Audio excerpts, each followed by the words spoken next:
గత కొన్ని రోజులుగా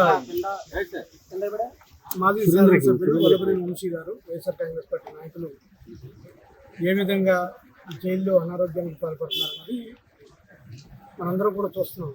వివిధ ఛానల్స్ ద్వారా, ఆయన విజువల్స్ ద్వారా, ఆయన నడిచే విధానం ద్వారా ఆయన ఏ విధంగా అస్వస్థతకు గురయ్యారు, ఏ విధంగా బలహీనతకు గురయ్యారని మనం చూస్తున్నాం.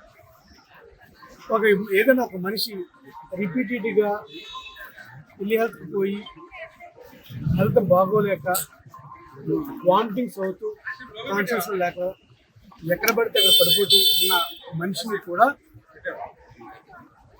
జ్యుడిషియల్ రిమాండ్ రూపంలోనో లేకపోతే కస్టడల్ రిమాండ్ రూపంలోనో పోలీసులు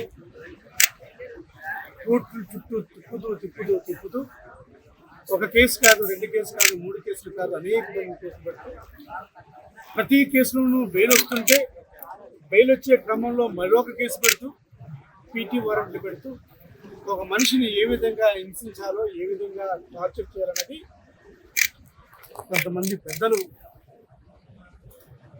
దీని మీద పన్నాగం పంది ఎట్టి పరిస్థితుల్లో కూడా వంశీ గారిని మరింత టార్చర్ పెట్టాలి, మరింత హింసించాలని చెప్పి అని వాళ్ళు తరించి ఈ విధంగా టార్చర్ చేస్తున్నారు. ఏ మనిషికైనా సరే ఒక హ్యుమానిటేరియన్ నేచర్ ఉంటుంది, ఎంతో కొంత హ్యూమన్ టచ్ ఉంటుంది. మనిషి అనారోగ్యం పొందినా సరే, అనారోగ్యం పాలైనా సరే, మాకు హింసించడమే ప్రధాన ధ్యేయం, మేము హింసిస్తాం, మేము టార్చర్ పెట్టడమే మా ప్రధాన ధ్యేయం అని చెప్పి ఈరోజు కొంతమంది ప్రభుత్వంలో పెద్దలు ఆయన మీద ఎటువంటి చర్య అనాలో అర్థం కావట్లేదు, అటువంటి చర్యకు పాల్పడతారు. ఈరోజు హాస్పిటల్ పాలైనా సరే, ఇన్ఫ్యాక్ట్ హాస్పిటల్లో ఆయనకి అడ్మిషన్కి అవన్నీ అవకాశాలు ఉన్నప్పటికీ కూడా హాస్పిటల్ కూడా మేనేజ్ చేసి ఆయనకి ఎట్టి పరిస్థితుల్లో అడ్మిషన్ రాకూడదని చెప్పి కొంతమంది వ్యక్తులు, ఒక మనిషి బాగోపోయినా సరే అడ్మిషన్ నిరాకరించడం అనేది మనం చూస్తున్నాం. ఈ ప్రభుత్వానికి, ప్రభుత్వంలో ఉన్న పెద్దలకు ఇది తగదు. ఎందుకంటే దేనికన్నా ఒక లిమిట్ ఉంటుంది. మనిషి ప్రాణం కన్నా మీకు ఇంకేం కావాలి? మీరు ఒక మనిషి ప్రాణంతో చెలకటమాడుతున్నారు, ఒక మనిషి ప్రాణాన్ని పరంగా పెడుతున్నారు, ఒక మనిషి ప్రాణాన్ని మీరు చాలా ఈజీగా తీసుకున్నారు.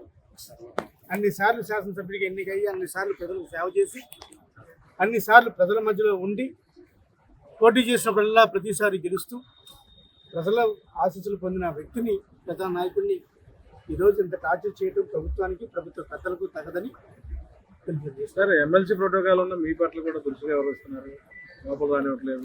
ఇప్పుడు ఆయన వాళ్ళు చెప్పేది ఏంటి? నేను వెళ్ళినా సరే, నేను కలవాలనుకున్నా సరే, జ్యుడిషియల్ రిమాండ్లో ఉన్న ఖైదీని ఎవరు కలవకూడదని చెప్తారు. మంచిదే, మేమేం కలవట్లేదు. మేము కలిసి మేమేదో ఆయన చేయాలని కాదు, దూరం నుంచి చూసి కనీసం మనిషి ఎలా ఉన్నాడు, ఒక మనిషి అంటే ఒక మనిషికి సానుభూతి ఉంటుంది కదా, ఒక హ్యూమన్ టెండెన్సీ ఉంటుంది కదా. ఆ హ్యూమన్ టెండెన్సీలో భాగంగా మనం ఎలా చేయాలి, ఎలా ఉన్నాడో, అదే నా మనిషి ఉన్నాడే, మా పార్టీ నాయకుడు ఉన్నాడే, ఏమైపోయాడే, ఎలా అవుతున్నాడు అని చూడటం కూడా తప్పంటే ఇంకా దానికి అర్థం లేదు. ఏది ఏమైనప్పటికీ కూడా వంశీగా తొందరగా కోరుకోవాలి, ఆయన ఆరోగ్యంగా ఉండాలి. ఆయన ఆరోగ్యంగా ఉంటే ఎన్ని కేసులన్నా తట్టుకోగలరు. ముందు ఆయన ఆరోగ్యంగా ఉండాలి. ప్రభుత్వం ఆయన ఆరోగ్యం దృష్ట్యా ఇంకనైనా సరే వేధించడం సరికాదు. ఎప్పుడో గత తెలుగుదేశం ప్రభుత్వంలో పెట్టిన కేసు, తర్వాత వైఎస్ఆర్ కాంగ్రెస్ పార్టీ వచ్చింది, మళ్ళీ తెలుగుదేశం ప్రభుత్వం. అప్పుడు తెలుగుదేశం పార్టీలో పెట్టిన కేసు అప్పుడు తప్పు కాదు, ఇప్పుడు మా హయాంలో తప్పు కాదు, కానీ ఇప్పుడు తప్పు వచ్చింది. అంటే 10 సంవత్సరాలు పోయిన తర్వాత కూడా కేసులు వెనక్కి తీసి పీటీ వారెంట్ల కింద అనేక కేసులు వేస్తున్నారంటే దీనికి అర్థం ఏ విధంగా టార్చర్ చేస్తున్నారనేది